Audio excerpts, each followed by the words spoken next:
Bismillahirrahmanirrahim. Assalamualaikum warahmatullahi wabarakatuh.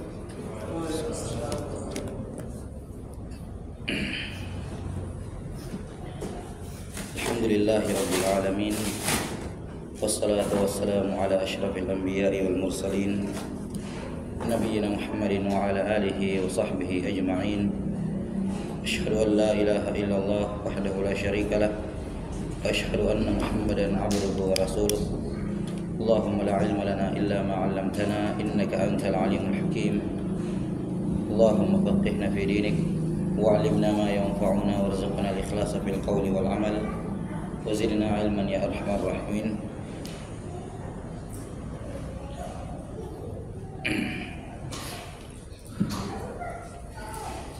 Alhamdulillah, segala pujian bagi Allah Subhanahu wa taala Rabbul alamin yang telah mengumpulkan kita kembali di salah satu rumah dari rumah-rumahnya untuk kembali bertafaqquh fid din, untuk kembali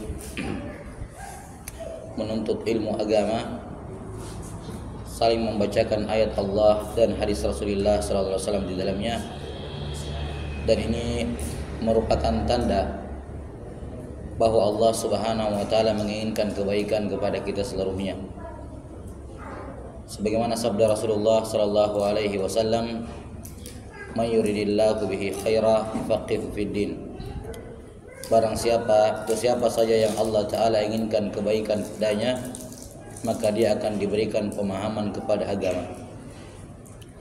Dan cukuplah menunjukkan keutamaan ilmu agama bahwa Allah Subhanahu wa taala tidaklah menciptakan langit dan bumi beserta semua yang ada di dalamnya, 7 langit, 7 bumi dengan semua yang ada di dalamnya, kecuali agar mereka beribadah kepada Allah, kecuali agar mereka menuntut ilmu, kecuali untuk ilmu agama. Seandainya bukan karena ilmu agama, maka segala sesuatu yang kita lihat, yang kita dengar, ini tidak akan ada seluruhnya. Semua yang ada, ini ada, ya, Allah Subhanahu wa taala ciptakan untuk ilmu. Allah Subhanahu wa taala berfirman, "Huwallazi khalaqa sab'a Allahu allazi khalaqa sab'a samawati wa minal ardi mithlahun yatanazzalu al-amru bainahunna lita'lamu anna Allaha 'ala kulli syai'in qadir wa anna Allaha qad ahata bi kulli syai'in 'ilma." Allah Subhanahu wa taala dialah yang menciptakan 7 langit dan juga menciptakan 7 bumi, di mana urusan Allah taala, ketetapan Allah turun pada ke-7 langit dan ke-7 bumi tersebut. Apa tujuannya Allah menciptakan langit dan bumi serta semua yang ada di dalamnya? Kata Allah taala, lita'lamu, agar kalian berilmu. Lita'lamu annallaha 'ala kulli syai'in qadir, agar kalian mengetahui, berilmu bahwasanya Allah Maha mampu atas segala sesuatu. Wa annallaha qad ahata bi kulli syai'in ilma, dan bahwa Allah taala ilmunya telah melingkup segala sesuatu. Karena itulah jamaah sekalian dimuliakan oleh Allah Subhanahu wa taala, tidak ada pilihan bagi seorang muslim kecuali untuk selalu menambah ilmu agama, menambah pengetahuannya tentang Allah, tentang Rasulullah sallallahu alaihi wasallam, dan juga tentang agama Islam. Dikarenakan kita ini diciptakan dalam keadaan jahil, ya, dikeluarkan dari perut ibu-ibu kita dalam keadaan tidak tahu apa-apa. Wallahu akhrajakum min butuni ummahatikum la ta'lamuna syai'a. Allah mengeluarkan kalian dari perut ibu kalian dalam keadaan kalian tidak tahu apa-apa. Innahu kana zaluman jahula, bahwa manusia itu adalah makhluk yang zalim lagi bodoh. Karena itulah sepanjang kita hidup, selama kita masih berstatus yang namanya manusia, selalu ada kezaliman dan kebodohan dalam diri kita yang tidak akan bisa hilang. Tidak akan hilang sifat zalim dan sifat bodoh dari diri kita. Tidak akan mungkin. Karena itulah tugas kita di muka bumi ini bukan untuk menghilangkan kezaliman dan kebodohan dari diri kita, karena tidak akan mungkin hilang. Tugas kita adalah meminimalisir. mengurangi kezaliman kita supaya tidak terlalu banyak, dan mengurangi kebodohan kita supaya tidak terlalu banyak. Ya. Karena bagaimanapun seorang menuntut ilmu 1000 tahun, dia tidak akan menguasai semua ilmu. Ma hawal ilma jami'un ahadun la walau marasahu alfasana. Sebagian ulama, tidak ada seorang pun yang bisa menguasai semua ilmu walaupun dia menuntutnya selama 1000 tahun. Maka tugas kita hanya meminimalisir ketidaktahuan. Semakin banyak yang kita tahu, berarti semakin berkurang yang tidak kita tahu, dan demikian seterusnya. Maka jemaah sekalian dirahmati oleh Allah Subhanahu wa taala, ya, ini sedikit ya sebagai charger bagi kita, ya, sebagai charge bagi kita untuk meningkatkan semangat dalam mempelajari agama Allah Subhanahu wa taala. Jemaah sekalian dirahmati oleh Allah Subhanahu wa taala, sebelumnya kami mohon maaf dengan suara seperti ini, qadarullah tiba-tiba semalam langsung hilang suaranya. Jadi ini alhamdulillah sudah agak baik kan. Tadi malam tidak bisa keluar suara sama sekali. Ya, jadi di mahkumi atau ada yang kurang kedengaran suaranya. Jelas tapi suaranya. Jelas, mic-nya bagus. Ya. Iya, materi yang insyaallah taala kita akan bawakan pada hari ini temanya adalah wajibnya persatuan dan larangan berpecah belah. Iya. Tema ini berisi dua hal. Yang pertama perintah dan yang kedua larangan. Yang pertama adalah perintah untuk bersatu dan yang kedua larangan untuk berpecah belah. Dan ini satu paket. Kalau disuruh bersatu, otomatis dilarang berpecah belah. Demikian pula sebaliknya.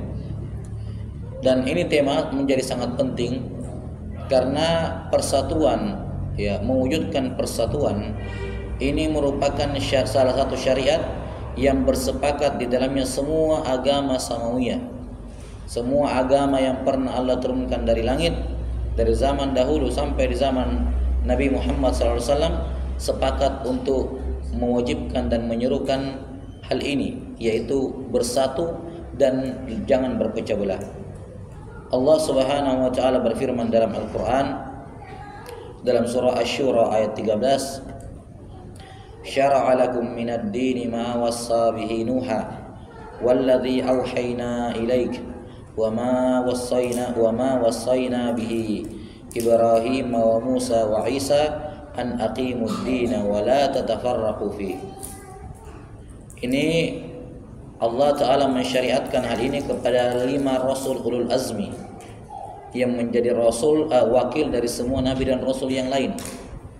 Ya. Kita tahu Nabi Allah Subhanahu wa Ta'ala jumlahnya itu ratusan ribu. Ya.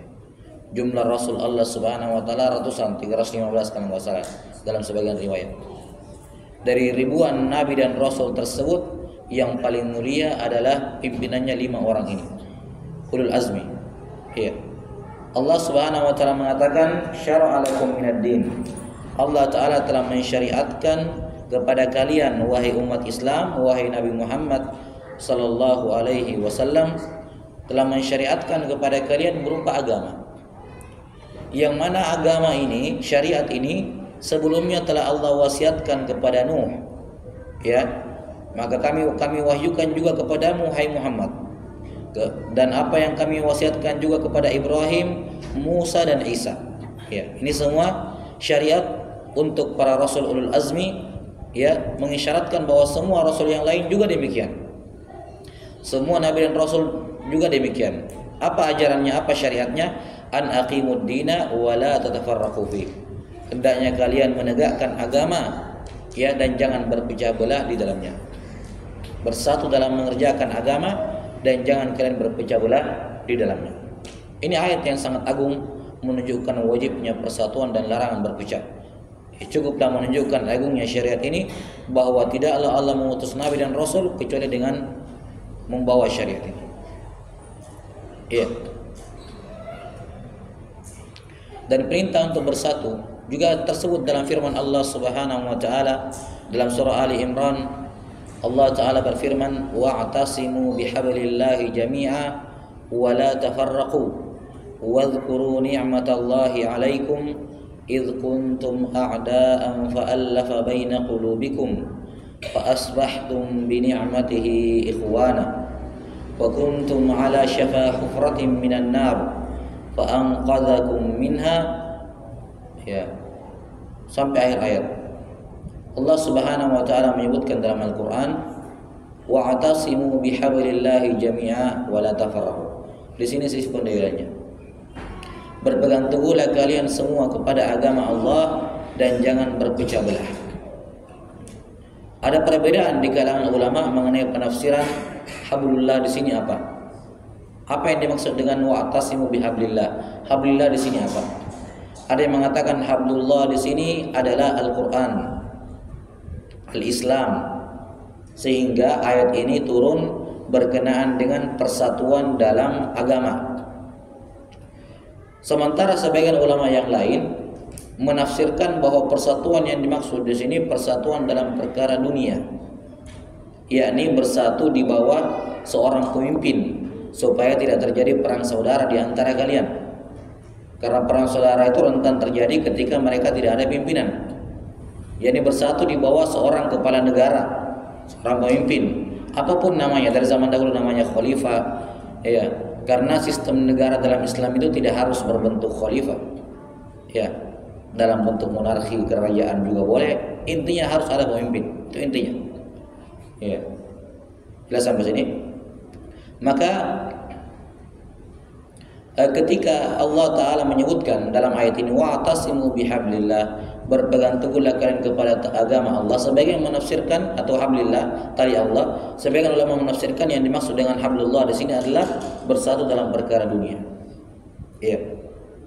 Dan penafsiran yang kedua ini penafsiran yang lebih tepat, bahwa yang dimaksud dalam ayat ini adalah bersatu dalam perkara dunia.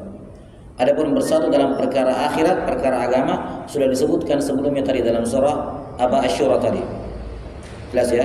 Jadi ini berbicara mengenai tafsir Quran, apa yang Allah inginkan dengan hablullah di situ. Ya, penafsiran yang lebih tepat di antara dari dua pendapat ulama adalah bahwa itu perintah bersatu dalam perkara dunia, yakni bersatu di bawah seorang pemimpin. Ya, kenapa kita para ulama membatasi penafsiran dalam bersatu dalam perkara dunia? Melihat lanjutan ayatnya. Ya.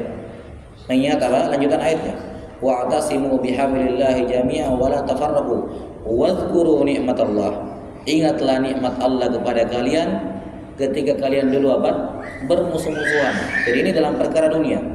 Kalian saling berperang. Ayat ini menyinggung perang saudara antara Aus dengan Khazraj yang sudah terjadi dari generasi ke generasi.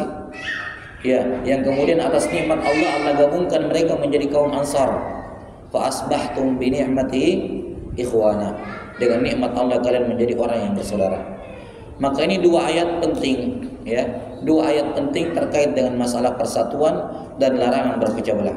Yang pertama dalam surah Asy-Syura tadi, ya, Allah Ta'ala mengatakan an aqimud dina wa la tatafarraqu fi. Bersatulah dalam agama dan jangan berpecah belah di dalamnya. Ini menyinggung persatuan dalam agama. Sementara ayat dalam surah Al-Imran, ya, wa'tasimu bihablillahi jami'an wa la tafarraqu. Berpegang teguhlah kalian semua kepada tali Allah, yakni bersatulah dalam perkara dunia kalian di bawah seorang pemimpin dan jangan kalian berpecah belah. Ya, jangan tidak patuh kepada pimpinan kalian dan seterusnya. Ini adalah asal ayat yang menunjukkan wajibnya bersatu dalam perkara dunia. Ya, karena itulah sejumlah ulama menyebutkan bahwasanya al-ijtima' atau al-jamaah, persatuan bahasa Arabnya ijtima' atau al-jamaah. Ya. Karena itulah sebagian ulama menyebutkan bahwa al-jamaah itu ada dua bentuk. Ada al-jama'atu fil adyan dan ada jama'atu fil abdan. Ada jamaah dalam agama, bersatu dalam agama, dan ada jamaah dalam abdan, bersatu dalam tubuh. Ya.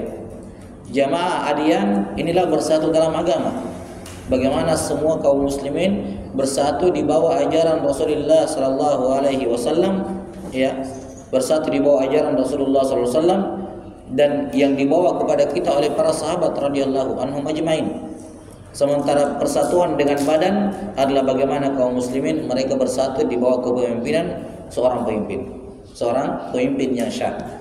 Ya, di mana pemimpin yang syah dalam ajaran Islam seperti yang dikatakan oleh Imam Ahmad rahimahullah ketika ditanya siapa itu pemimpin, kata beliau, pemimpin yang sah adalah kalau kamu tanya sama semua orang di tempat itu siapa pemimpinmu, dia akan menunjuk orang yang sama. Nah, itu pemimpin yang sah. Itulah pemimpin yang syah. Jadi kalau 90% ditanya orang siapa pemimpinmu, dia tunjuk orang itu, 10% mengatakan yang lain, yang lain tidak sah. Pemimpin yang sah adalah yang ditunjuk ya oleh apa? Oleh seluruh atau mayoritas kaum muslimin. Seluruh kaum muslimin atau mayoritas kaum muslimin di negeri yang bersangkutan. Nah, wallahu taala alam bisawab. Kemudian Allah Subhanahu wa taala menyebutkan dalam Al-Qur'an,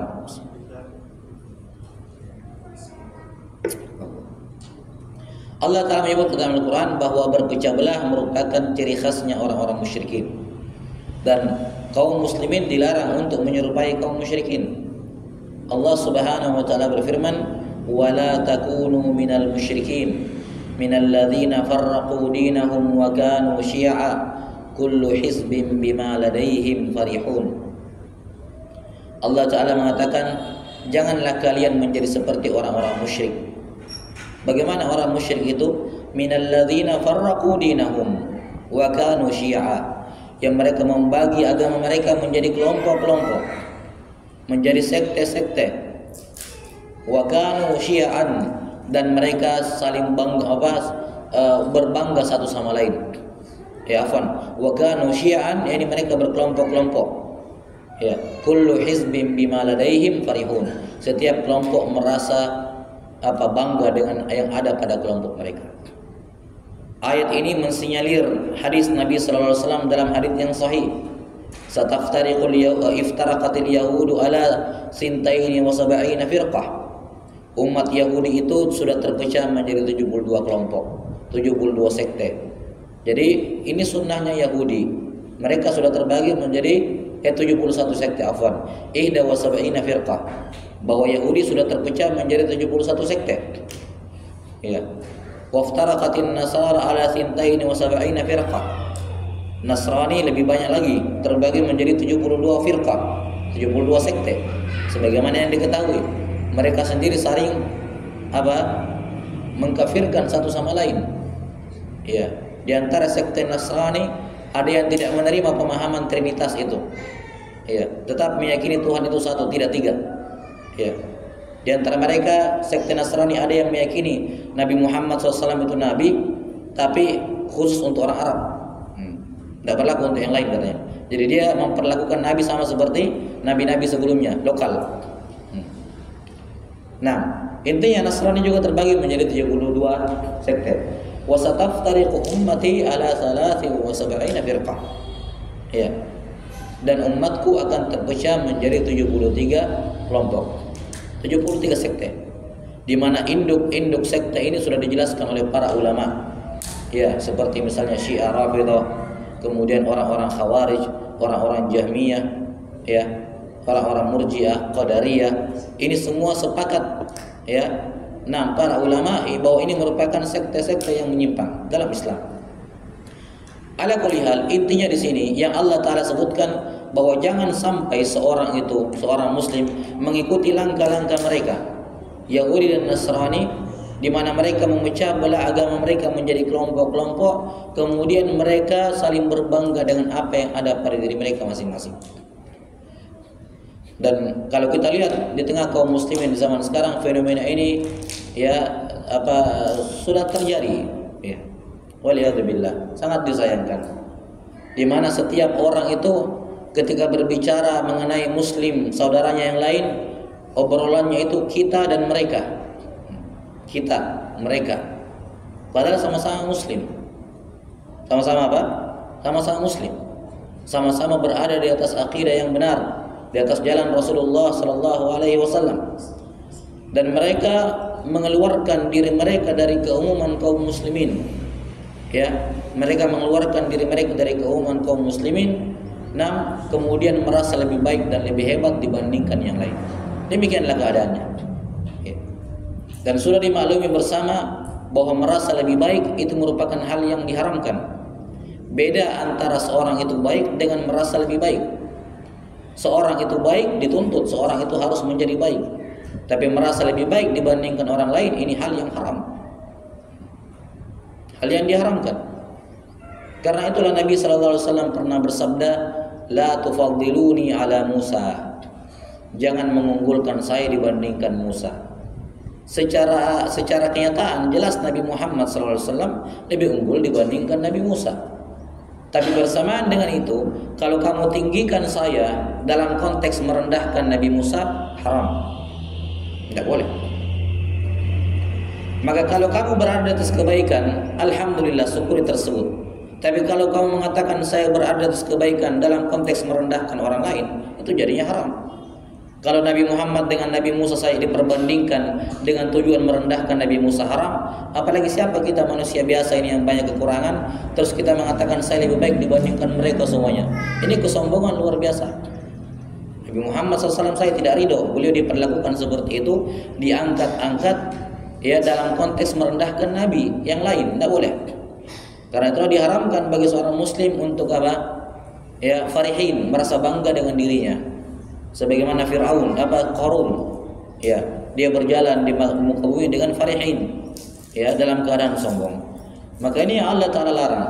Ya, berusahalah seandainya setiap muslim berusaha untuk menepaki kebenaran. Ya, kapan dia lihat Quran, kapan dia lihat hadis Nabi, dia ikuti. Ya, dia ikuti, menepaki tanpa perlu meremehkan orang lain dan merendahkan orang lain atau menganggap bahwa hanya saya yang benar, yang lainnya salah. Inilah bentuk yang Allah sebutkan dalam Al-Quran. Kullu hizbin bima ladaihim farihun. Setiap kelompok merasa hebat. Ya, merasa hebat, merasa memiliki sesuatu yang tidak dimiliki oleh yang lain. Bahwa hanya saya, hanya kami yang memilikinya, yang lain tidak memilikinya. Inilah bentuk fanatisme yang tercela yang Allah sebutkan dalam Al-Quran. Kullu hizbin bima ladaihim farihun. Ya, yang ini mengklaim kami yang paling benar, yang sana mengklaim kami yang paling benar. Ya, dengan tujuan merendahkan yang lain. Kalau seorang mengatakan inilah yang jalan yang paling benar yang saya ikuti tanpa meremehkan yang lain, enggak ada masalah. Tapi yang bermasalah adalah ketika dia meremehkan dan merendahkan orang lain, apalagi sama muslim. Ini hal yang terlarang dan cukuplah pelajaran bagi kita bagaimana Nabi Muhammad SAW tidak mau ditinggikan kalau gunanya untuk meremehkan Nabi Musa AS. Nah, kemudian Allah Subhanahu Wa Taala mempertegas hal ini, bahwa Nabi Muhammad SAW tidak punya urusan dengan siapapun yang mengaku-ngaku mengikuti Islam tapi kemudian merendahkan orang lain, memecah belah agamanya, berkelompok-kelompok. Ya, Allah Subhanahu Wa Taala berfirman, Innal ladzina farraqu dinahum wa kanu syi'a lasta minhum fi syai'. Sesungguhnya orang-orang yang memecah belah agama mereka menjadi kelompok-kelompok, kamu hai Muhammad bukan golongan dari mereka. Maka tidak boleh, tidak halal siapapun ya yang memecah belah agamanya menjadi kelompok-kelompok, sekte-sekte, golongan-golongan, kemudian mengatakan ini kami Nabi Muhammad. Jangan bawa-bawa Nabi Muhammad SAW. Allah sudah bersihkan beliau dari seruan-seruan fanatisme. Ya, seruan-seruan fanatisme. Kata Allah Ta'ala, mereka yang memecah belah agama mereka menjadi kelompok-kelompok, kamu hai Muhammad tidak ambil bagian dari mereka. Kamu bukan bagian dari salah satu pun di antara mereka. Karena Islam bukan agama kelompok. Islam bukan agama komunitas. Islam bukan agama suatu golongan. Islam adalah rahmatan lil alamin.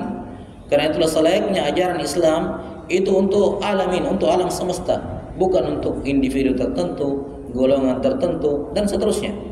Ya. Karena Islam rahmatan lil alamin. Itulah tujuannya. Bagaimana Islam tersebut kita teruskan dari Nabi Muhammad SAW untuk alam semesta. Dan tidak ada gunanya seorang membawa slogan-slogan, nama-nama syariat, kemudian dia berdiri di atasnya untuk memecah belah agama. Walaupun penamaannya syar'i, walaupun penamaan kelompoknya, penamaan golongannya dibangun di atas dalil Quran dan Sunnah, tapi kalau itu dia gunakan untuk memecah belah umat, maka ini hal yang diharamkan. Pernah suatu kejadian di Madinah, terjadi clash antara sahabat-sahabat Muhajirin dan Ansor. Kita tahu kaum Muhajirin kan pendatang ke Madinah, kaum pendatang, bukan suku pribumi. Yang pribuminya kaum Ansor. Suatu ketika ada dua orang yang nggak tahu gimana kisahnya, intinya clash, ya. Ribut antara dua orang sahabat ini. Kemudian yang Muhajirin berteriak, ya lal Muhajirin, ya, wahai kaum Muhajirin, bantu saya. Yang satu mengatakan, ya lal Ansar, wahai kaum Ansar, bantu saya. Perhatikan, keduanya membawa slogan Muhajirin Ansar. Ini dua nama sakral yang tersebut dalam Quran. Tidak diragukan ini ada dalilnya namanya. Ya kan? Enggak diragukan. As-sabiqunal awwalun minal muhajirin wal ansar tersebut dalam Quran. Ini dua nama syar'i. Tidak seperti nama-nama kelompok belakangan itu dibikin-bikin. Ya, kadang memaksakan dalil masuk ke sini. Ini dalil penamaan kelompok kami ini, kadang dipaksakan. Ini Muhajirin Ansor tersebut dalam Quran. Tidak diragukan bahwa ini penamaan yang syar'i. Tapi lihat ketika dua orang sahabat ini menggunakan penamaan syar'i untuk berkelompok-kelompok, kami, kalian, ya. Nah, Nabi SAW ketika mendengarkan hal tersebut, beliau marah luar biasa. Ketika dua sahabat ini menggunakan penamaan syar'i untuk berkelompok-kelompok. Ya, kata Nabi SAW, abida'wal jahiliyati wa ana baina adhirikum. Apakah kalian menyeru dengan seruan-seruan jahiliyah sementara saya masih hidup di tengah-tengah kalian? Da'uha fa innaha muntinah. Jauhilah dia, jauhilah seruan-seruan jahiliyah karena itu sangat menjijikkan. Muntinah. Ya, natan itu bangkai yang busuk. Fa innaha muntinah. Itu seruan-seruan yang menjijikkan, kata Nabi SAW. Ya. Maka di zaman sekarang terserah dia mau pakai nama apa, ya, dia mau pakai misalnya. Masalah penamaan itu tidak ada iskal. Masalah penamaan tidak ada masalah. Membuat organisasi, membuat yayasan, membuat ini, membuat itu, membuat majelis ta'lim, membuat ini dengan nama yang berbeda-beda tidak ada masalah. Yang bermasalah adalah kalau kamu mengikat loyalitas, cinta dan bencimu di atas nama tersebut. Itu yang bermasalah. Yang saya hanya loyal kepada yang sama-sama di bawah naungan payung ini, nama ini. Kalau tidak, itu bukan saya, tidak sama dengan saya. Itulah fanatisme yang tercela. Padahal ini sahabat menggunakan nama syar'i, Muhajirin dan Ansar, apalagi bukan nama yang syar'i, lebih tercela lagi. Lebih tercela. Ya. Ada yang kasih nama misalnya kelompoknya yang nisbatnya kepada Islam, ya, ada yang kasih nama kepada ini, semuanya misalnya kembali kepada Islam, tidak ada iskal, tidak ada masalah. Tapi yang bermasalah adalah ketika kamu dengan penamaan itu mengeluarkan dirimu dari keumuman kaum muslimin, membangun tembok di antara mereka, membangun jarak bahwa saya beda dengan mereka. Ini yang bermasalah. Ya. Karena penamaan tidak boleh dibuat untuk memisahkan kamu dari kaum muslimin. Ya. Karena al-jamaah yang dimaksud dengan jamaah adalah jamaatul muslimin. Kapan seorang membuat penamaan untuk komunitasnya, kelompoknya, dan seterusnya dengan tujuan untuk memisahkan dia dari keumuman kaum muslimin, maka ini adalah dakwah jahiliyah. Tidak boleh ditanggapi, tidak boleh diikuti. Walaupun dia mengklaim di atas Al-Quran dan hadis. Ya. Selama dia ingin memisahkan kalian dari keumuman kaum muslimin, maka ini seruan-seruan yang berbahaya. Mengajak kepada fanatisme, ya, golongan atau fanatisme individu. Seorang muslim hendaknya hanya mengikat fanatismenya pada Nabi Muhammad SAW. Siapapun yang menyembah Allah semata, mencintai dan mengikuti Rasulullah SAW, siapapun dia, dari manapun asalnya, apapun latar belakang agamanya, satu payung dengan saya atau beda payungnya, dia adalah saudara saya. Karena memang kita mengikat di atas la ilaha illallah Muhammadur Rasulullah, yang bertauhid kepada Allah dan mengikuti jalannya Rasulullah SAW. Ya. Tidak kita pungkiri, ya, seperti yang Nabi SAW sudah sebutkan, umat Islam terbagi menjadi 73 kelompok, di mana 72 kelompok ini menggunakan penamaan untuk mengeluarkan kaum muslimin dari jalurnya. Kita tahu bahwa Islam di zaman Nabi SAW itu satu semuanya, tidak ada kubu Muhajirin, tidak ada kubu Ansar, tidak ada, menjadi satu kaum muslimin. Di zaman tabi'in, ya, di zaman tabi'in, di zamannya Abu Bakar As-Siddiq, ya, di zamannya Umar bin Khattab sudah mulai menyimpang keluar sebagian kelompok Khawarij. Ini mayoritas, ini minoritas. Keluar Khawarij. Mereka inilah yang kemudian berkomplot membunuh Ali bin Abi Thalib. Membunuh Umar bin Khattab. Turun ke bawah lagi ke Utsman, keluar lagi sekelompok yang lain. Turun ke zamannya Ali bin Abi Thalib, keluar lagi sekelompok yang lain. Padahal kaum muslimin dari awal satu. Maka semakin ke bawah semakin banyak perpecahan sampai 72 ini. Ya. Nah, tugas kaum muslimin adalah bagaimana mengembalikan 72 tadi kepada Islam yang dibawa oleh Nabi Muhammad SAW sebelum mereka semua keluar dari jalur yang lurus tersebut. Ya. Keluar dari jalur yang lurus tersebut. Seorang berusaha. Ya, seorang berusaha. Seorang bisa mengklaim, seorang bisa mengatakan saya, tapi amalan yang membuktikan. Karena tidak ada gunanya klaim kalau tidak ada bukti amalan. Nah, maka ini hal yang perlu diperhatikan. Bagaimana mewujudkan persatuan dalam agama Islam di atas tauhid, di atas mutaba'ah, mengikuti Rasulullah SAW, dan selain daripada itu merupakan perpecahan. Persatuan adalah persatuan yang dibangun di atas Al-Quran dan hadis Rasulullah SAW sesuai dengan yang difahami oleh para sahabat Rasulullah SAW. Siapapun yang memiliki paham seperti itu, maka dia adalah Ahlus Sunnah wal Jamaah. Dia adalah orang yang berada atas kebenaran walaupun beda payungnya, beda organisasinya, beda latar belakangnya, ya, dan seterusnya. Siapapun yang komitmen dengan cara beragama seperti ini, mengikuti Al-Quran, mengikuti hadis dengan tafsir dan penjelasan para sahabat Nabi SAW, maka mereka di atas ajaran yang benar. Jemaah yang dirahmati oleh Allah Subhanahu wa taala. Siapapun yang keluar daripada metode umum ini metode penting dalam beragama. Al-Quran, hadis, kemudian Al-Quran dan hadis difahami dengan pemahamannya para sahabat. Inilah yang membedakan. Siapapun yang konsep beragamanya seperti itu, maka dia Ahlus Sunnah. Walaupun mungkin pada sebagian kasus dia salah, dia berijtihad, dia keliru, tapi konsepnya sudah benar. Istilahnya kalau kita bilang rumusnya sudah benar, tapi dalam penurunan rumusnya, ya, itu ada sedikit kekeliruan. Itu tidak ada masalah, karena intinya adalah konsep, ya, inti dari beragamanya, cara beragamanya sudah benar. Sekarang muncul pertanyaan, Al-Quran, hadis, ini kan kita tidak dengar langsung. Kita tidak dengar langsung dari Nabi SAW, nggak dengar langsung dari para sahabat. Dan dikatakan bahwa dalam memahami Quran dan hadis harus dengan mengikuti pemahamannya para sahabat. Kenapa harus dengan pemahamannya para sahabat? Dikarenakan mereka lah yang menyaksikan ayat itu turun kepada Nabi SAW. Orang yang pertama dengar itu ayat dari mulut Nabi SAW mereka orang paling fasih dalam bahasa Arab, dan Al-Quran turun dengan bahasa Arab. Kalau ada yang mereka tidak tahu, mereka langsung tanya. Bahkan sebagian ayat Quran ada yang turun untuk menegur mereka. Jadi seakan-akan mereka langsung diskusi, mereka langsung bermuamalah dengan Allah Subhanahu wa taala. Otomatis mereka yang paling tahu karena mereka yang ditegur oleh Allah taala. Ya, ayat ini diturunkan untuk mereka pada asalnya. Demikian pula kita katakan pada hadis Nabi SAW, mereka adalah orang yang paling faham tentang sabda Nabi SAW, paling sempurna bahasa Arabnya, karena Quran dan hadis bahasa Arab. Maka orang yang paling faham bahasa Arab adalah orang yang paling berilmu. Itu aturan umumnya. Ya, itu aturan umumnya. Orang yang paling mendalam pengetahuannya tentang bahasa Arab, maka dia pasti menjadi orang yang paling berilmu. Ya.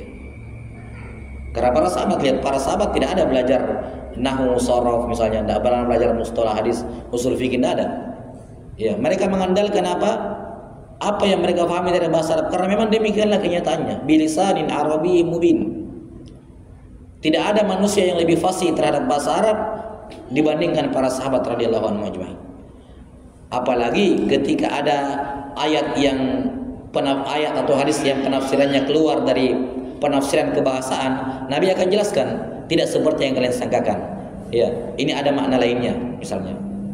Atau Nabi mengajarkan tafsir Al-Quran seperti ini. Intinya adalah para sahabat adalah manusia yang paling paham tentang Quran dan hadis. Karena itulah Allah Subhanahu wa taala menjadikan tolak ukur benarnya keimanan, benarnya ibadah, tolak ukurnya adalah para sahabat radhiyallahu anhum ajmain. Allah Subhanahu wa taala berfirman, "Fa in amanu bimithli ma amantum bihi faqad ihtadaw wa in tawallaw fa innama hum fi shiqaq." Kalau mereka Yahudi dan Nasrani serta kaum musyrikin beriman bimithli ma amantum, seperti imannya kalian. Kalian di sini adalah orang yang hidup ketika Al-Quran turun. Ini para sahabat. Kalau mereka beriman seperti imannya kalian, wahai sahabat, faqad ihtadaw, mereka sudah mendapatkan hidayah. Artinya siapa yang beriman tidak seperti imannya para sahabat, maka mereka di atas kesesatan, tidak di atas hidayah. Ya. Fa in tawallaw fa innama hum fi shiqaq. Kalau mereka berpaling dari iman kalian wahai para sahabat, maka mereka ini durhaka kepada Allah Subhanahu wa taala. Iya, dan juga Nabi sallallahu alaihi wasallam bersabda ketika menyebutkan satu golongan yang selamat tersebut. Siapa golongan yang selamat tersebut? Nabi sallallahu alaihi wasallam tidak menyebut orang. Karena memang tidak boleh seorang loyal kepada satu orang kecuali pada Nabi sallallahu alaihi wasallam.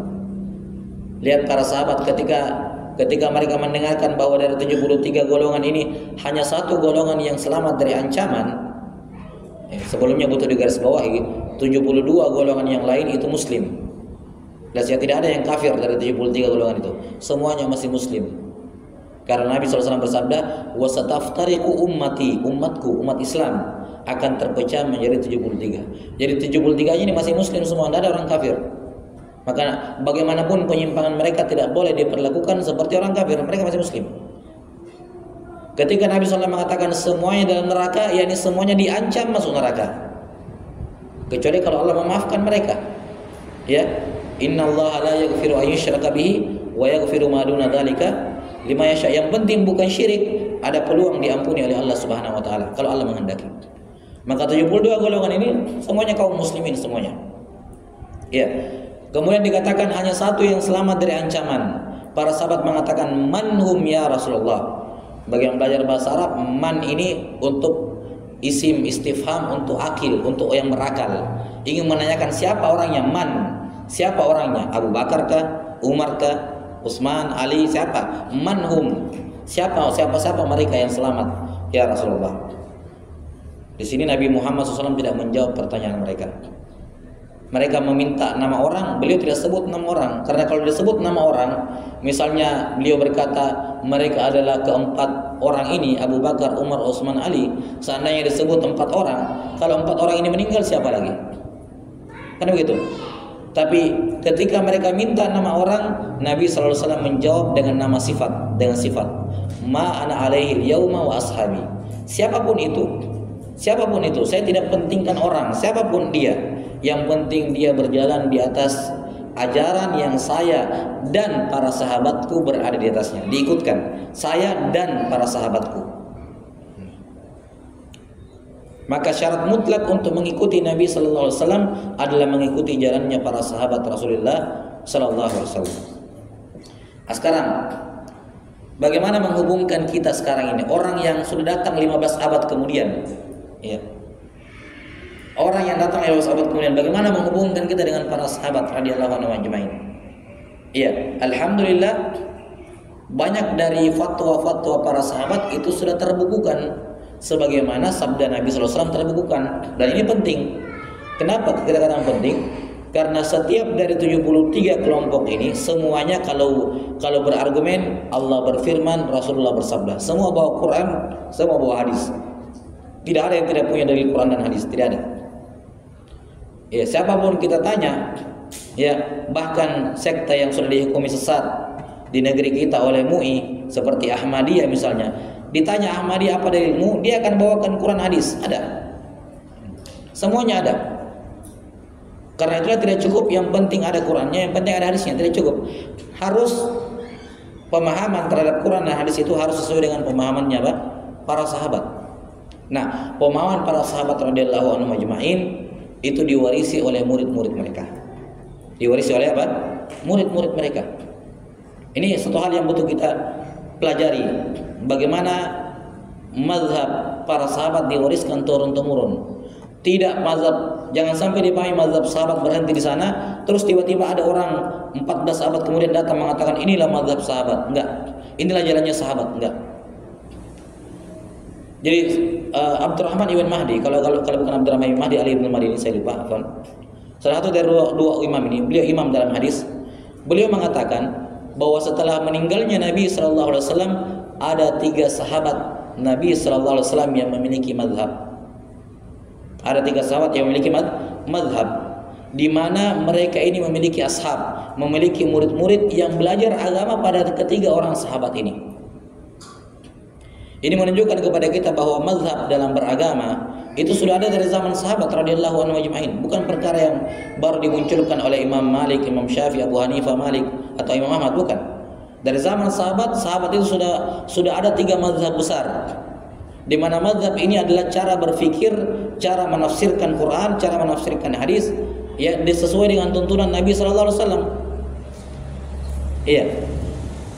Siapa 3 orang sahabat ini? Kata Abdurrahman bin Mahdi, Abdullah bin Abbas di Mekah. Abdullah bin Abbas di Mekah. Zaid ibn Sabit di Madinah dan Abdullah bin Mas'ud di Kufah. Di Kufah. Ini 3 orang sahabat besar yang punya murid-murid yang mewariskan ilmu mereka. Abdullah bin Mas'ud di Kufah, Zaid ibn Sabit di Madinah, dan Abdullah bin Abbas di Mekah. Ini 3 sahabat ini, kalau kita lihat fatwa mereka itu terkhusus dalam masalah fikih. Kalau masalah akidah tidak mungkin mereka berbeda.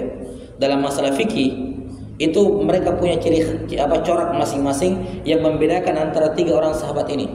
Karena itulah 3 orang sahabat ini cukup sering berbeda pendapat, karena mereka memandang dengan pandangan yang berbeda-beda. Dan ini sudah ada di zaman Nabi SAW. Perbedaan cara memandang ini sudah ada dari zaman Nabi Muhammad SAW, dan Nabi tidak ingkari. Dua-dua caranya benar, walaupun outputnya berbeda.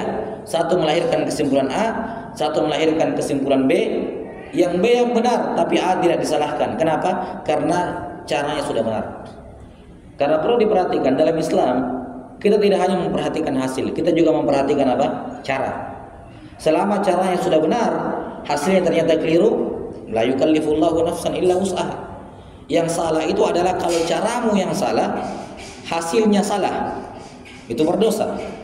Caramu salah, hasilnya benar, juga berdosa. Karena benarmu kebetulan, caranya salah, kok bisa benar? Berarti benarnya apa?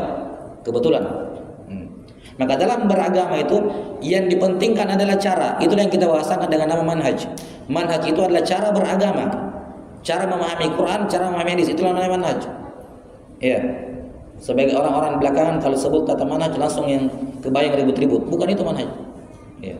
Manhaj itu adalah metode. Metode dalam memahami agama, metode dalam menafsirkan hadis, metode dalam menjelaskan hadis, menafsirkan ayat atau menjelaskan hadis. Saya kasih contoh. Setelah selesai perang Khandaq, perang Khandaq itu kan perang melawan sekutu ya. Perang melawan sekutu, gabungan antara musyrikin, dua kabilah kaum musyrikin dengan 2 kabilah Yahudi. Salah satunya Bani Quraidah. Jadi mereka mengepung Madinah itu selama 1 bulan full. Ya. Nah, Salman Al-Farisi memberikan nasihat, bikin parit yang panjang lagi dalam, tidak bisa dilompati oleh kuda, dan kalau kuda masuk nggak bisa lompat keluar juga. Intinya di perang tersebut mereka tidak berhasil menaklukkan Madinah.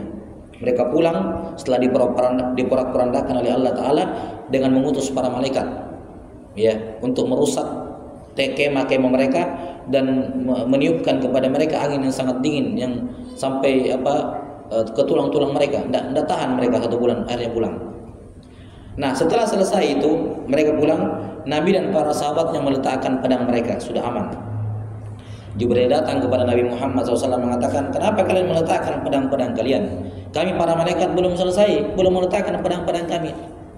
Ketahuilah wahai Muhammad, di antara pasukan sekutu itu ada Bani Quraidah. Bani Quraidah ini adalah suku Yahudi yang sudah mengikat perjanjian damai dengan Madinah. untuk tidak boleh saling berperang. Jadi mereka ini berkhianat, melanggar perjanjian dengan Madinah. Jibril kabarkan bahwa ada Bani Quraidah di pasukan tadi. Maka Nabi SAW marah kemudian mengatakan, la yusalliyanna ahadakumul asra illa fi Bani Quraidah. Wahai sahabat, tidak boleh ada yang sholat asar kecuali di Bani Quraidah. Tidak boleh ada yang sholat asar kecuali di Bani Quraidah. Bani Quraidah harus rata hari ini. Pengkhianat. Jelas ya? Maka Nabi SAW bersabda, tidak boleh ada seorang pun yang sholat asar kecuali di Bani Quraidah. Maka sahabat kembali mengambil pedang mereka dan segera berkuda menuju ke Bani Quraidah. Walhasil, mereka belum sampai di Bani Quraidah, waktu sholat sudah masuk. Dan estimasi perjalanan ke sana, kalau mereka mau sholat asar di sana itu maghrib, sudah masuk maghrib, baru mereka sampai ke sana. Maka para sahabat terbagi menjadi dua kelompok. Gimana ini? Kita sholat asar sekarang atau nanti sholat asar di sana? Sebagian sahabat memahami hadis Nabi, ucapan Nabi SAW tadi dari secara tekstual, letter saja. Nabi mengatakan tidak boleh sholat asar kecuali di Bani Quraidah. Ya sudah, tidak boleh sholat sekarang, nanti di Bani Quraidah, walaupun maghrib nanti di sana. Karena zahir hadisnya begitu katanya. Letter memahami teks hadis secara tekstual. Pokoknya sholat asar di sana kata Nabi, walaupun maghrib, walaupun isya sekalipun kita baru di sana, nanti di sana sholat asar. Sebagian sahabat lain mengatakan, enggak, kita tetap sholat di sini. Tetap sholat di sini. Maksudnya Nabi SAW itu tidak boleh sholat asar kecuali di Bani Quraidah. Maksudnya kita disuruh cepat-cepat, ya cepat-cepat supaya bisa mengalahkan mereka sebelum asar habis sehingga sholat asar di sana. Tapi kalau tidak keburu sampai ke sana, ya kita punya ada ayat, kita punya dalil yang lain tentang apa? Penetapan waktu-waktu sholat. Waktu asar dari sini sampai sini. Inna salata kanat alal mu'minina kita mau kuta, tidak boleh sholat asar di waktu maghrib, kita bisa sholat asar sekarang. Maka sahabat terbagi dua. Ada yang sholat asar di jalan, ada yang tetap sholat asar setelah sampai di sana, padahal sudah maghrib. Walhasil, ketika Nabi SAW sampai, mereka mengabarkan tentang hal tersebut, bagaimana perbedaan pendapat mereka, dan Nabi SAW tidak menyalahkan keduanya. Bukan berarti dua-duanya benar, enggak, karena karena perselisihan semacam ini cuma satu yang benar, tidak mungkin dua-duanya benar, kan? Tidak mungkin, cuma satu yang benar, cuma tidak ada yang disalahkan. Kenapa tidak ada yang disalahkan? Karena metode mereka dalam memahami hadis sudah benar. Satu berpegang pada teks, satu berpegang pada konteks. Kan begitu. Teksnya adalah tidak boleh sholat asar kecuali di Bani Quraidah. Satunya memegang konteksnya. Konteksnya ini maksudnya kita disuruh cepat-cepat supaya sholat asar di sana. Tapi kalau tidak, ya sholat asar pada waktu. Kita punya perintah Nabi yang lain, disuruh sholat di awal waktu, apa suruh sholat di dalam waktu. Ini berpegang pada konteksnya. Jelas ya? Kalau dikatakan mana yang benar, ya yang benar tentunya yang sholat di tengah jalan. Karena waktu sholat sudah jelas, batasnya awalnya akhirnya. Tidak boleh sholat asar di waktu maghrib. Kalau yang benar cuma satu, yaitu yang sholat di tengah jalan. Tapi Nabi SAW tidak menyalahkan keduanya. Kenapa? Itu saya katakan tadi, selama cara benar, walaupun outputnya salah, enggak disalahkan. Karena itulah sepakat para ulama menyatakan la inkara fi masailil ijtihad. Tidak boleh atau tidak wajib mengingkari pada perkara-perkara yang sifatnya ijtihadiyah. Memang dalam masalah ijtihad yang benar cuma satu, tapi yang keliru tidak wajib diingkari. Dinasihati, diskusikan ini yang lebih benar, enggak ada masalah. Tapi kalau mengingkari tidak boleh. Kan beda kan, bahasa diskusi sama bahasa mengingkari kan beda. Ya. Tidak wajib mengingkari, tidak boleh mengingkari. Mendiskusikan, menasihati boleh saja, tapi mengingkari tidak. Karena Nabi SAW tidak mengingkari sahabat yang sholat asar di sana. Nah, kita kembali kepada pembahasan kita. Jadi perbedaan pandangan antara sahabat dalam memahami atau cara memahami teks itu sudah ada dari zaman Nabi SAW, dan Nabi SAW biarkan, menunjukkan dua cara ini benar, walaupun outputnya apa? Outputnya berbeda. Baik. Nah, kita kembali, jemaah sekalian dirahmati oleh Allah Subhanahu wa taala. Iya. Jadi inilah cikal bakal bagaimana para sahabat itu berbeda-beda dalam memahami Quran, berbeda-beda dalam memahami apa? Hadis. Tapi yang penting harus digarisbawahi, pemikiran mereka itu benar. cara mereka, manhaj mereka dalam beragama itu benar, walaupun mungkin outputnya apa? Berbeda. Iya.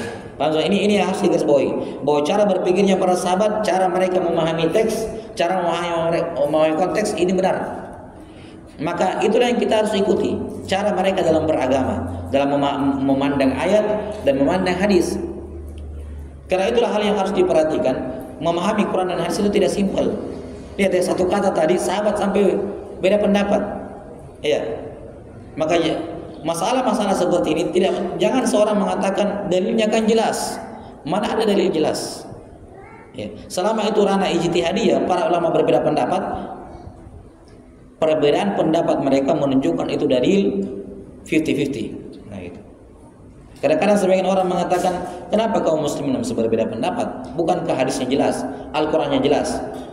Kita bilang seandainya sejelas seperti itu, pasti akan ada ijma, sepakat pasti. Seandainya sejelas itu, kan begitu. Tapi ketika para ulama berbeda pendapat dalam memahami, yang mereka wariskan pemahaman ini dari para sahabat, itu menunjukkan bahwa ayatnya, hadisnya tidak sejelas yang kamu pikirkan. Tidak sejelas yang kamu pikirkan.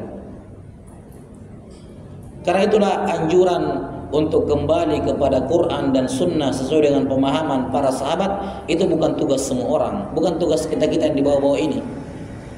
Ya, bukan tugas kita yang di bawah-bawah. Bagaimana caranya kita mengembalikan kembali kepada Quran dan Sunnah dengan pemahaman sahabat? Bahasa Arab saya kita belum bisa. Bagaimana caranya kita mengembalikan? Maka yang bertugas mengembalikan Al-Quran dan Sunnah dengan pemahaman para sahabat adalah para alim ulama. Mereka yang mumpuni. Kita tinggal ikut kepada pendapat-pendapat mereka.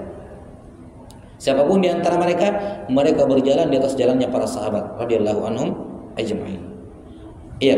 Maka kita kembali, maka ini cikal bakal munculnya perbedaan pendapat di kalangan sahabat tersebut. Iya. Munculnya apa? Cikal bakal perbedaan pendapat di kalangan sahabat tersebut. Nah, kita skip dulu di sini terkait dengan masalah ini, nanti kita lanjutkan. Kita kembali ke awal dulu. Ada yang tertinggal. Baik. Terkait dengan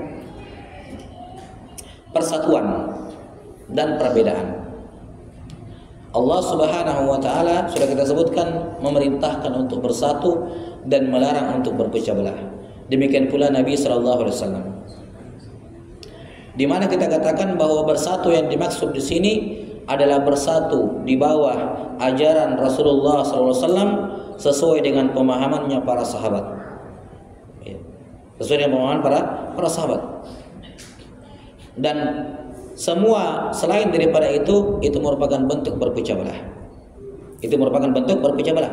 Karena itulah selama semua masih berjalan di atas jalan Al-Quran dan Sunnah dengan pemahaman para sahabat, maka mereka masih dianggap bersatu walaupun secara di lapangan mereka berbeda-beda.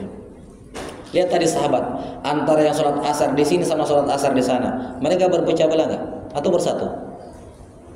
Bersatu walaupun waktu sholatnya beda. Nggak sampai sini? Mereka bersatu walaupun waktu sholatnya beda. Satu sholat asar di waktu asar, satu sholat asar di waktu maghrib. Apakah perbedaan amalan ini menyebabkan mereka dianggap berpecah belah? Tidak. Nggak sampai sini? Mereka tetap apa? Dianggap bersatu. Kenapa dianggap bersatu? Karena metode yang mereka gunakan benar. Makanya saya katakan yang menjadi tolak ukur adalah minhaj. Nah, sampai sini cara beragama, bukan outputnya. Outputnya boleh berbeda, tapi selama manhajnya dibenarkan, cara beragamanya dibenarkan, itu di atas persatuan. Itu harus bersatu. Bahkan walaupun mereka berperang, kita tahu ada perang saudara di tengah-tengah para sahabat. Yang paling terkenal tentunya antara Ali bin Abi Thalib dengan Muawiyah bin Abi Sufyan. Iya, antara Ali bin Abi Thalib dengan Muawiyah bin Sufyan. Sampai terjadi perang saudara. Apa landasannya? Mereka berlandaskan dengan pandangan masing-masing. Itu pembahasan lain. Bagaimana pola pikirnya Ali radhiyallahu anhu dan Muawiyah bin Abi Sufyan dan tabrakan di tengah jalan, tidak bisa dipadukan. Iya. Itu pun tentu saja karena banyak faktor provokator di antara mereka kedua, mereka berdua. Tapi intinya perhatikan, ketika cara mereka tempuh benar, outputnya berbeda, tapi cara mereka tempuh benar, mereka tidak dianggap berpecah belah, tetap bersatu. Buktinya apa? Ketika ada seorang penjilat datang kepada Muawiyah bin Abi Sufyan, ini sedang perang ini, Muawiyah dan Ali bin Abi Thalib. Ada seorang yang datang kepada Muawiyah untuk mau menjilat Muawiyah. Caranya apa? Dijelek-jelekan Ali bin Abi Thalib di depannya. Dia kira karena Muawiyah berperang melawan Ali, Muawiyah benci kepada Ali bin Abi Thalib. Ya. Maka dia pun datang kepada Muawiyah.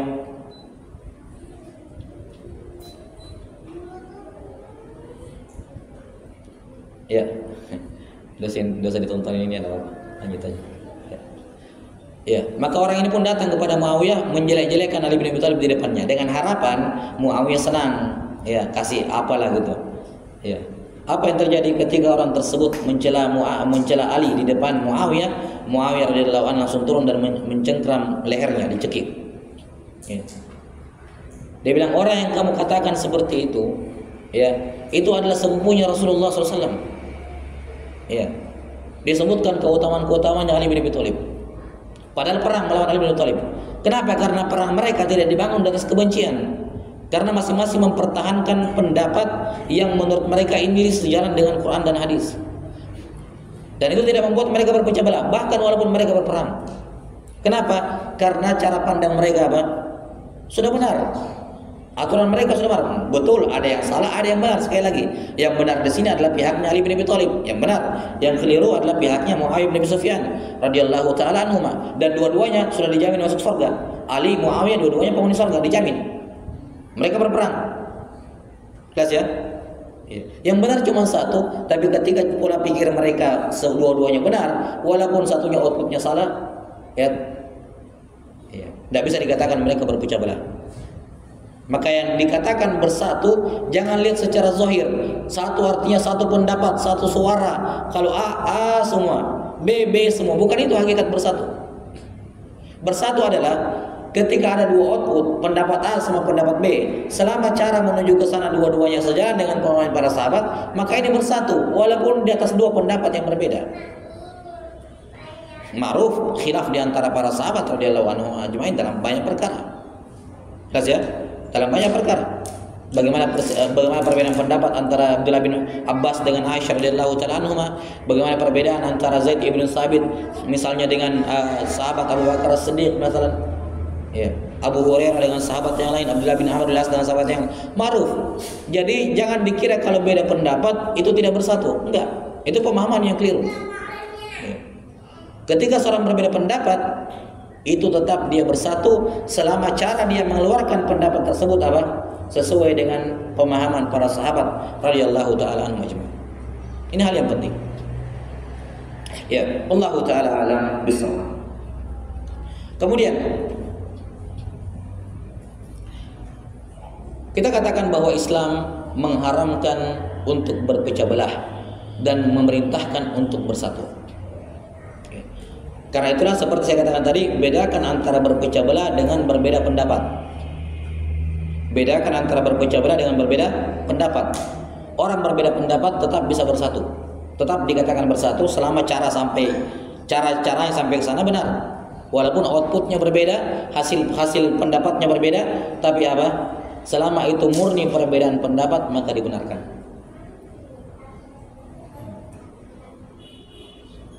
Jelas ya?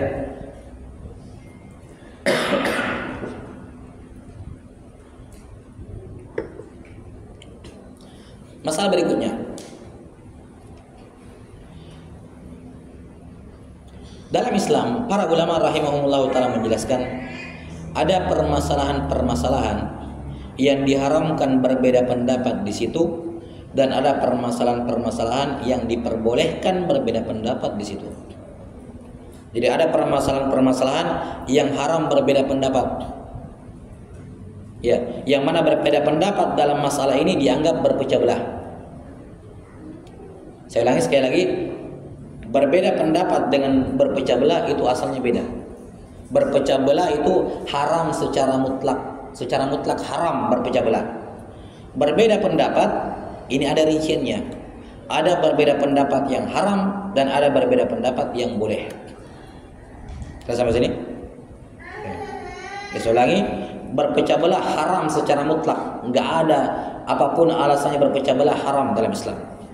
Tapi kalau berbeda pendapat, ini ada rincian. Ada perbedaan pendapat yang dilarang, diharamkan, dan ada perbedaan pendapat yang dibolehkan, diizinkan.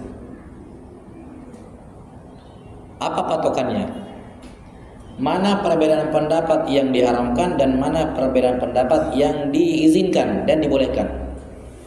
Sebagian ada yang mengatakan begini, kalau perbedaan pendapatnya dalam masalah akidah, itu haram berbeda pendapat dalam masalah akidah.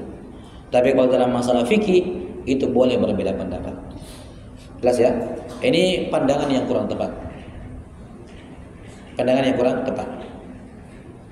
Jelas ya? Kenapa? Karena ma'ruf dalam buku-buku akidah ada perbedaan di antara sahabat dalam beberapa furu' akidah.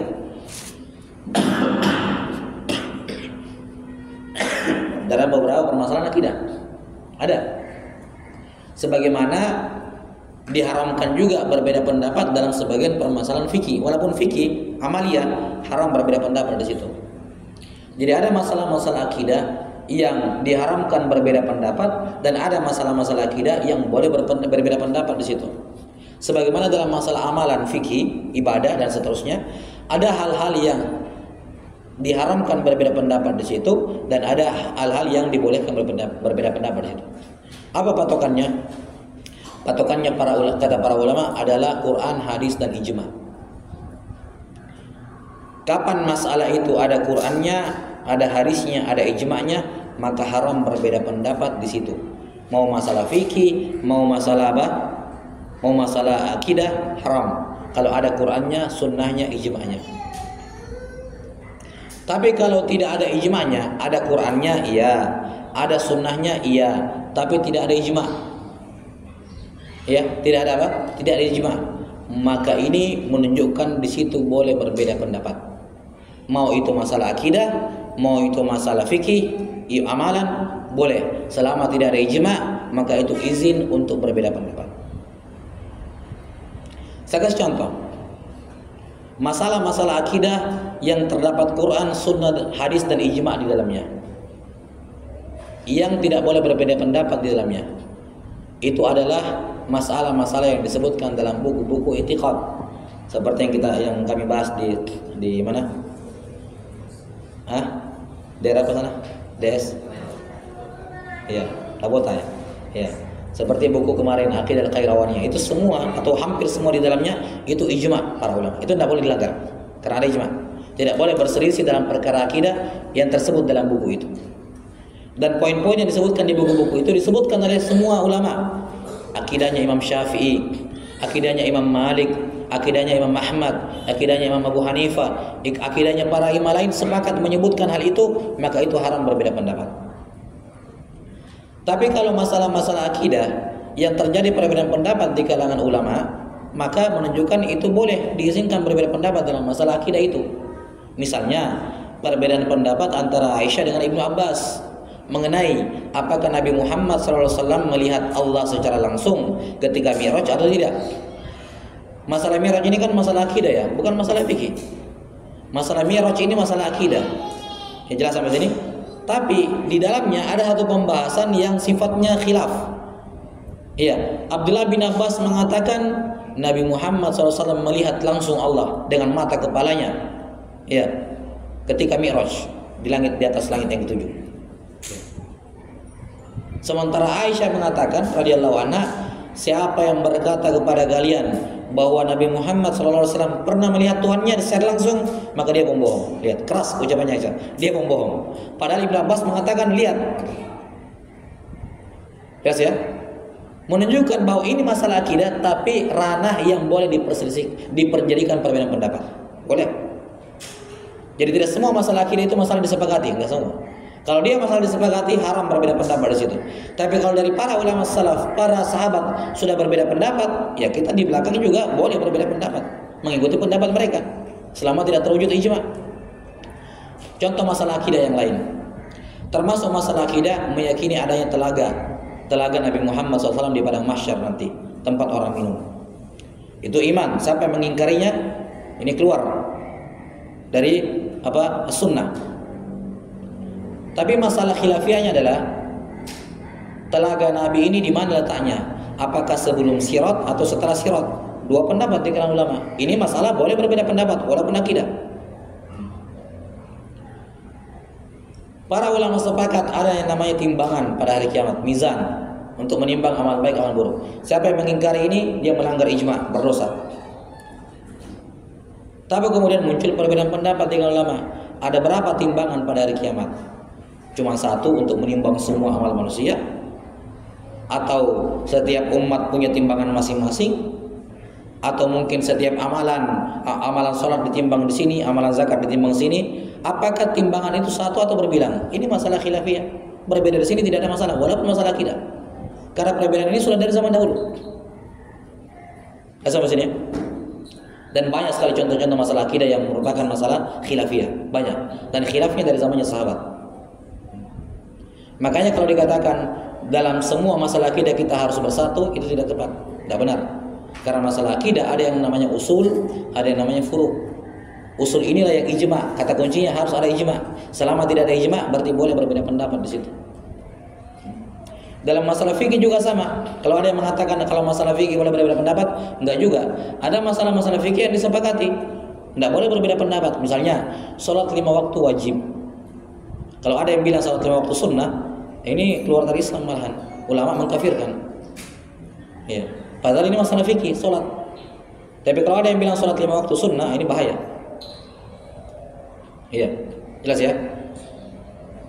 Misalnya zakat wajib, ya rukun Islam lah. Zakat, puasa, sama haji, ya kan? Salat, puasa, zakat, haji. Ini kan wajib. Mana masalah fikih ini? Kalau ada yang mengatakan tidak wajib rukun Islam ini, bukan Islam. Padahal masalah apa? Padahal masalah fikih. Jadi ada masalah-masalah fikih yang kalau seorang berselisih di situ berdosa, tidak boleh, walaupun masalah fikih. Ya. Tapi memang kebanyakan masalah fikih itu masalah apa? Khilafiyah. Sebagaimana dalam pembahasan akidah, sebagiannya juga merupakan masalah apa? Khilafiyah. Nah, jadi cara untuk membedakan ini perkara yang penting diperhatikan. Kadang-kadang masih banyak dari kaum muslimin yang pusing. Kapan saya harus bersatu? Kapan saya boleh berselisih? Patokannya di situ tadi. Ya, patokannya di situ tadi adalah selama hal tersebut ada ijma ulama di dalamnya, maka haram berselisih, haram berbeda pendapat di situ. Dan berbeda pendapat yang menyelisih ijma itu menyebabkan dia berpecah belah, masuk dalam kategori yang berpecah belah tadi. Dan selama hal tersebut tidak ada ijma'nya, maka dibolehkan berbeda pendapat, diizinkan berbeda pendapat, baik itu masalah fikih maupun masalah akidah, selama tidak ada ijma. Dengan catatan mengusahakan persatuan tetap lebih bagus. Dengan cara diskusi, bukan dengan cara mengingkari atau memaksa orang. Tidak boleh. Karena begini, merupakan suatu kezaliman luar biasa. Kalau ada satu permasalahan, sejak 15 abad yang lalu orang sudah 3 pendapat turun-temurun. Sampai di zaman sekarang ada orang mengatakan 2 yang lain salah, tidak boleh diikuti, yang ini toh wajib diikuti. Ini kan zalim. Berusaha untuk memecah suatu kesepakatan itu zalim, sebagaimana berusaha untuk menyatukan perbedaan pendapat itu zalim. Pasti ada orang yang dizalimi. Jadi tugas kita hanya berusaha untuk mendekatkan. Tapi kalau manusia tetap berada pada perbedaan pendapatnya dalam masalah-masalah yang tidak ada ijma di dalamnya, biarkan mereka berbeda pendapat. Sebagaimana kata Imam Ahmad rahimahullah, biarkan manusia berbeda pendapat. Kata beliau. Imam Malik rahimahullah, kita tahu beliau imam kota Madinah. Beliau punya kitab Muwatta. Satu-satunya kitab Muwatta yang ada di zaman sekarang, yang lainnya hilang. Karena keutamaan beliau ini, pernah seorang amir datang kepada beliau mengatakan, ya imam, ini Muwatta Imam Malik kami mau jadikan dalam kayak tanda kutip undang-undang lah. Pokoknya semua aturan hukum di negeri kita harus patokannya Muwatta. Harus di atas mazhabnya Imam Malik. Kasih ya. Apa kata Imam Malik rahimahullah? Beliau menolak. Iya. Kata beliau, dari zaman dahulu para orang-orang suka berbeda pendapat, biarkan mereka berbeda pendapat. Jangan mau disatukan dalam kitab saya, disatukan dalam pendapat saya. Karena itu pasti akan melahirkan kezaliman, pemaksaan. Apalagi pemerintah. Jelas sampai sini? Maka ini hal yang harus dipahami oleh seorang muslim, bahwa ada hal-hal yang memang kita wajib bersatu di situ dan haram berbeda pendapat. Kapan berbeda pendapat di situ akan mengantarkan kepada perpecah belahan yang haram, dan ada hal-hal yang memang dibiarkan manusia berbeda pendapat di situ. Kenapa? Dari dahulu orang selalu berbeda pendapat. Contohnya tadi dari zaman sahabat radhiyallahu anhum ajmain. Jelas ya? Wallahu taala alam bisawab. Nah, kita kembali. kepada apa yang disebutkan tadi.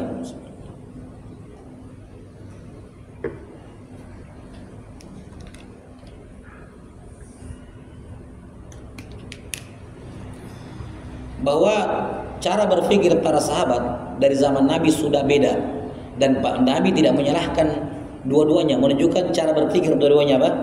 Benar. Karena itu para ulama mengatakan ketika mengomentari hadis tadi itu, hadis yang sholat di Bani Quraidah, kata beliau, sahabat yang sholat di Bani Quraidah ini adalah salaf, pendahulu bagi semua ulama yang datang setelahnya yang berdalil dengan memandang teks. Yang hanya mengambil hadis dan Quran secara tekstual, salafnya adalah sahabat, pendahulunya adalah sahabat yang sholat di Bani Quraidah, karena mereka mengambil teksnya. Sementara siapapun dari para ulama belakangan yang teks hadisnya begini tapi dia pahami lain, salafnya adalah sahabat yang sholat di tengah jalan. Karena sahabat ini tidak mengambil teksnya, tapi mengambil apanya? Konteksnya. Karena itulah, kalau kita dapati sebagian saudara kita mengamalkan suatu amalan yang berbeda dengan teks hadis, jangan buru-buru diingkari. Cek dulu apakah ada ulama yang berpendapat dengannya atau tidak. Kalau ada pendapat ulama seperti itu, biarkan manusia berselisih. Biarkan manusia berbeda pendapat. Kenapa? Karena yang memahami hadis dengan konteks ada salafnya dari kalangan sahabat radhiyallahu anhum ajmain. Ini yang dikatakan manhajus salaf. Ini yang dikatakan dengan manhaj sahabat, yaitu mengikuti pola pikir dan cara berdalil mereka. Jelas ya? Walaupun outputnya berbeda-beda. Nah, sampai sini kita kembali kepada yang tadi, bahwa perbedaan cara pandang dalam beragama itu sudah ada dari zaman Nabi SAW dan Nabi SAW membenarkan caranya, tapi hasilnya yang benar cuma satu, tapi caranya benar. Nah, kemudian setelah Nabi SAW wafat, muncullah 3 sahabat besar ini yang dominan, yang punya banyak murid-murid yang belajar kepada mereka, di mana masing-masing mereka memiliki kelebihan dan kekurangan.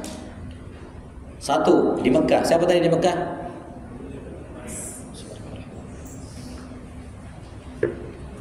Abdullah bin Abbas. Corak beliau dalam pikir beliau mendominankan sisi kebahasaan, dominan sisi bahasa. Jelas ya? Sangat dominan menafsirkan Quran hadis dengan bahasa, secara bahasa Arab. Karena Ibnu Abbas itu pakar dalam bahasa Arab, pakar sekali. Ribuan orang datang belajar kepada beliau untuk belajar bahasa Arab. Di Madinah ada Zaid ibn Thabit ditambah dengan Abdullah bin Umar. Ciri khasnya di Madinah itu hadis banyak.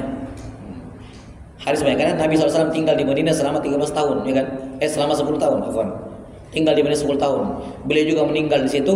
Banyak sahabat yang tinggal di Madinah tidak keluar, otomatis di Madinah banyak hadis. Tidak sebanyak di Mekah. Mekah ada hadis tapi tidak sebanyak di Madinah. Jadi mereka itu banyak dalil, banyak hadisnya. Di Kufah ada siapa tadi? Abdullah bin Mas'ud radhiyallahu anhu. Abdullah bin Mas'ud di Kufah itu ketika itu lagi muncul-munculnya juga zaman-zamannya Syiah Rafidhah. Di mana di antara kerjaan mereka memalsukan hadis. Bikin hadis palsu, kerjaan mereka. Salah satunya. Abdullah bin Mas'ud ini beliau ulama sahabat. Tidak diragukan. Kalau ilmunya beliau mau dibandingkan dengan Ibnu Abbas, dengan siapa? Dengan Ibnu Umar di Madinah di zaman Nabi SAW, Ibnu Mas'ud ulamanya sahabat, senior beliau. Ya, senior. Ya, Ibnu Mas'ud sudah besar, sudah dewasa, sudah bapak-bapak lah. Ini anak Ibnu Umar sama Ibnu Mas'ud masih anak. Jadi senioritasnya dalam ilmu Ibnu Mas'ud tidak diragukan. Cuma beliau tinggal di Kufah. Di Kufah ini, dan Ibnu Mas'ud bukan muksir fi riwayah. Bukan sahabat-sahabat yang banyak meriwayatkan hadis. Tidak banyak beliau dengar hadis dari Nabi SAW. Jelas ya? Otomatis beliau berfatwa membangun di atas apa? Membangun di atas hadis yang beliau dengar. Ya, kalau ada permasalahan, tidak ada hadis yang beliau pernah dengar, beliau akan berijtihad. Beliau akan melakukan kias kepada hadis dan ayat yang beliau tahu. Karena kan hadisnya sedikit yang beliau ketahui. Jadi di Kufah itu hadis sedikit. Peredaran hadis di Kufah itu tidak banyak, sedikit. Karena itulah Ibnu Mas'ud banyak mengandalkan kias radhiyallahu ta'ala. Kias kepada Quran, kias kepada hadis. Kalau di Madinah hampir tidak ada kias. Ya, kalau mau dikatakan tidak ada sama sekali. Karena banyak hadis, banyak opsi.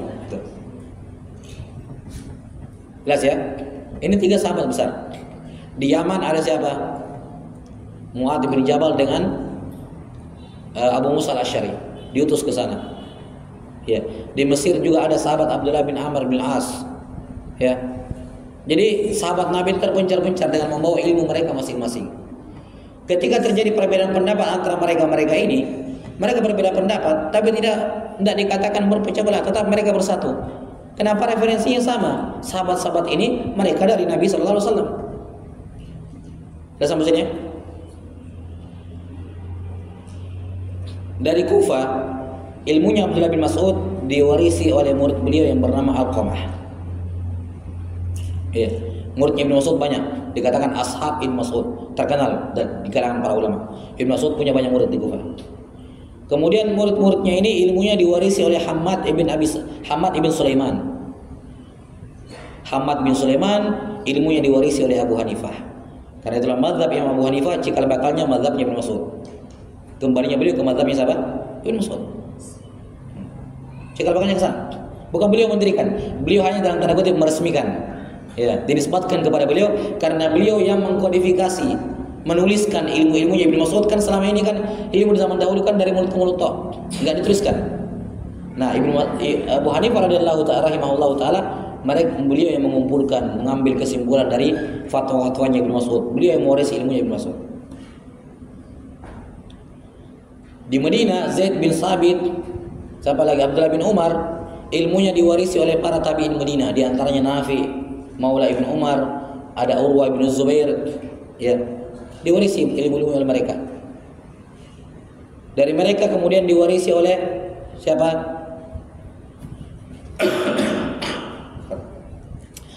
Nafi Maula Ibn Umar itu gurunya Imam Malik.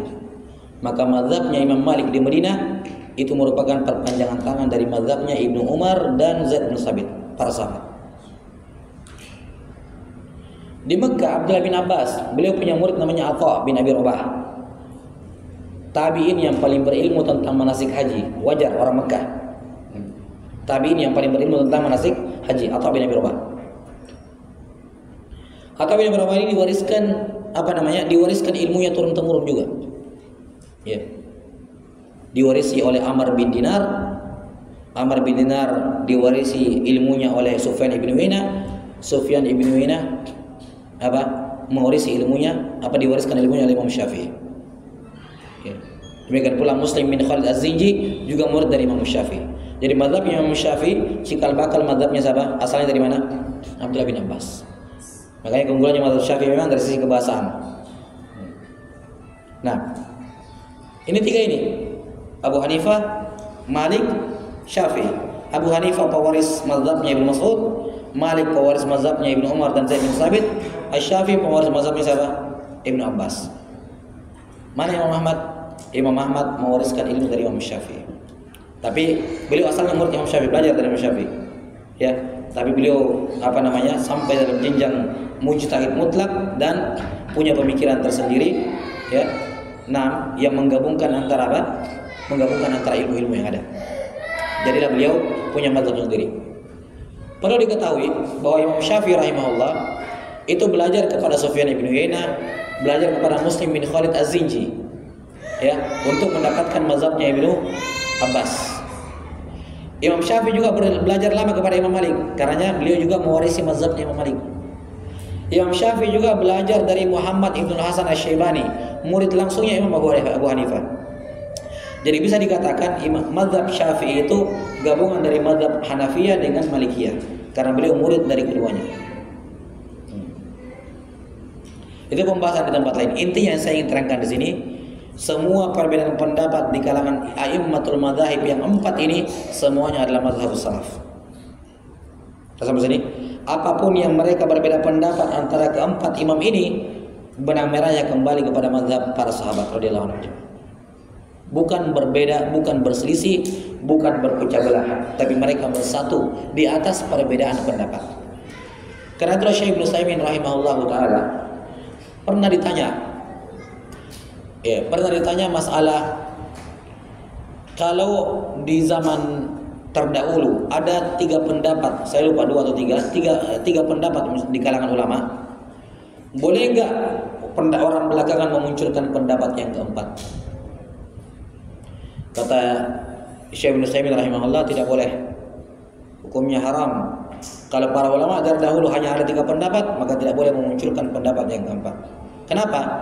Karena ketika di zaman mereka hanya ada 3 pendapat, itu menunjukkan mereka ijma, mereka sepakat bahwa kebenaran cuma salah satu dari 3 ini, tidak keluar dari 3 ini. Kamu datangkan yang keempat, kesesatan itu. Ya, mereka ijma. Jadi di balik perbedaan pendapat mereka, mereka sepakat bahwa kebenaran tidak keluar dari sini nih. Jelas sampai sini? Tidak keluar dari sini. Ya. Karena itu selama ada perbedaan pendapat di kalangan a'immatul madzahibil arba'ah ini, ya, maka keadaannya sama seperti yang dikatakan oleh Imam Syafi'i ketika beliau diskusi dengan lawannya dalam satu permasalahan. Kata beliau, kata Imam Syafi'i rahimahullahu taala, qauli shawab wa yahtamilul khata' wa qauluka khata' wa yahtamilus shawab. Kata beliau, ucapan saya ini, pendapat saya ini pendapat yang benar, tapi ada kemungkinan salah juga sih. Dan pendapat kamu itu salah, tapi ada kemungkinan pendapat kamu benar. Karena kebenaran tidak keluar dari itu. Yang benar cuma salah satu, cuma untuk memastikan 100% mana yang benar dari sisi Allah. Nah, itu butuh butuh hal yang lebih dalam lagi. Jelas ya? Tapi yang jelas kebenaran tidak keluar dari situ. Nah, inilah cikal bakal perbedaan pendapat yang terjadi di kalangan ulama. Apa di tengah-tengah kaum muslim sekarang?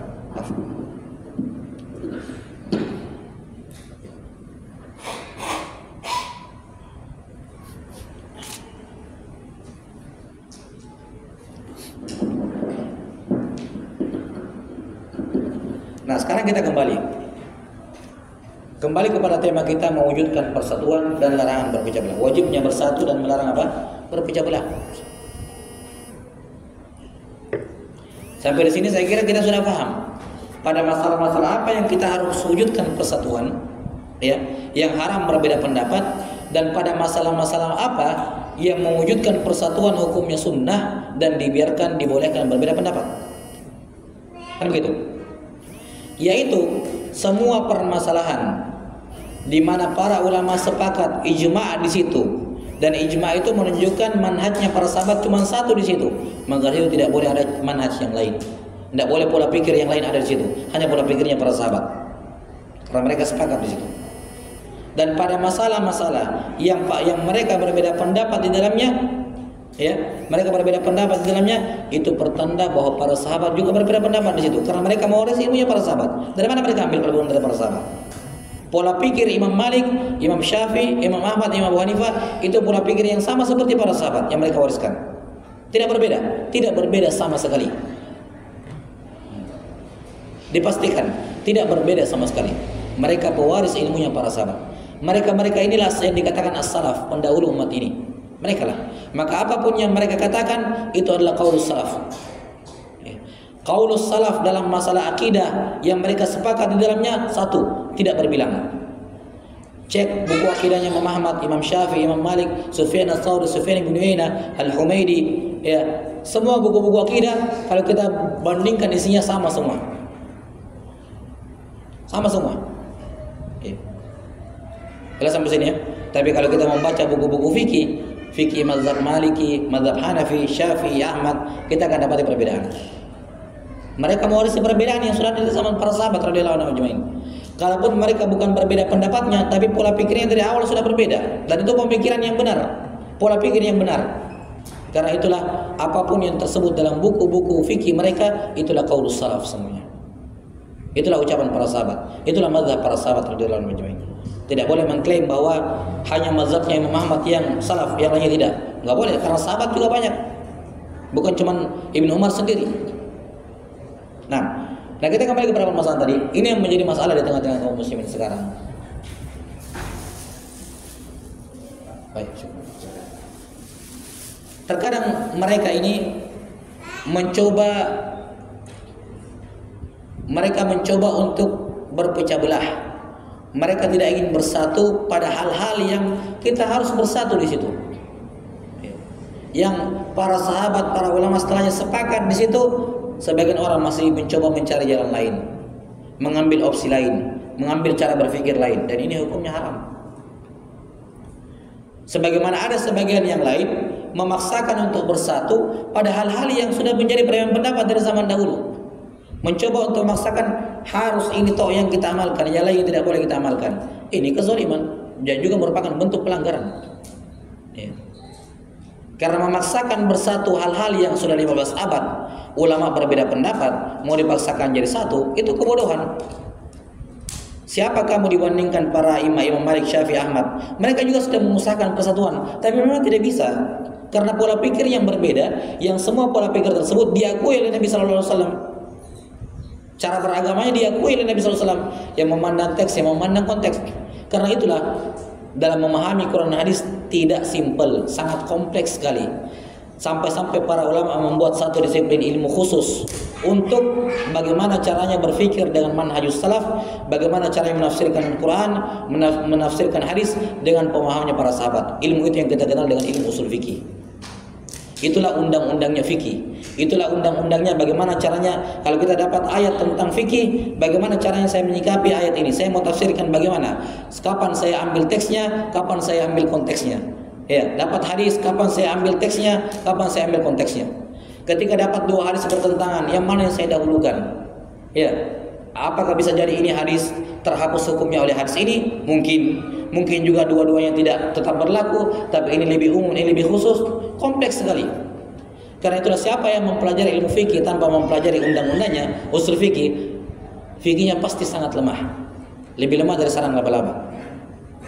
Karena inilah fondasi ilmu fikih itu, namanya ilmu usul fikih. Para ulama yang buat itu untuk membuat koridor cara agar orang itu tidak macam-macam berpikir. Kadang-kadang orang sekarang kalau kita dengar ada sebagian orang menggunakan misalnya misalnya surah apa gitu untuk membolehkan amalan ini. Ya. Untuk membolehkan apa? Amalan ini. Ini mati lampu.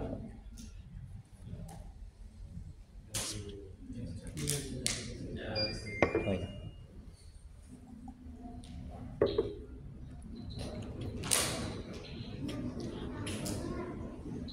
Iya. Ya, kadang kita dengar selentingan-selentingan di banyak orang. Kadang kita tidak tahu dari mana, tiba-tiba ada orang membolehkan amalan ini dengan dalil ayat itu, dengan dalil hadis itu. Dari mana kan begitu? Hanya karena melihat mungkin sisi kebahasaan, dan dia bukan orang yang bisa bahasa Arab bahkan. Ya. Dia hanya lihat terjemahan Quran, terjemahan hadis, dia bilang itu ada katanya di situ. Ya. Jadi serampangan gitu. Karena itulah para ulama membuat undang-undang yang namanya usul fikih ini supaya tidak semua orang bebas berpendapat. Tidak semua orang seenaknya menafsirkan Quran, tidak semua menafsirkan hadis. Jelas sampai sini? Siapapun yang ingin berkomentar dalam fikih harus pelajari usul fikih. Kalau tidak boleh. Haram hukumnya. Dia telah berkomentar pada hal-hal yang dia tidak ketahui. Ya. Nah, jemaah sekalian dirahmati oleh Allah Subhanahu wa taala. Terus ya. Nanti kita lanjutkan pembahasannya, masih ada penjabaran dari apa yang kita sampaikan tadi. Insyaallah taala kita akan lanjutkan pada pertemuan ba'da al-maghrib meeting. Ya, naktabi bihadzal qadar wal ilmu indallah. Nasallallahu ta'ala yu'allimana mimma yanfa'una wa yanfa'ana bima 'allamana innahu waliyyu dzalika wal qadiru 'alaih. Subhanakallahumma bihamdik asyhadu an la ilaha illa anta astaghfiruka wa atubu ilaik. Alhamdulillahirabbil alamin.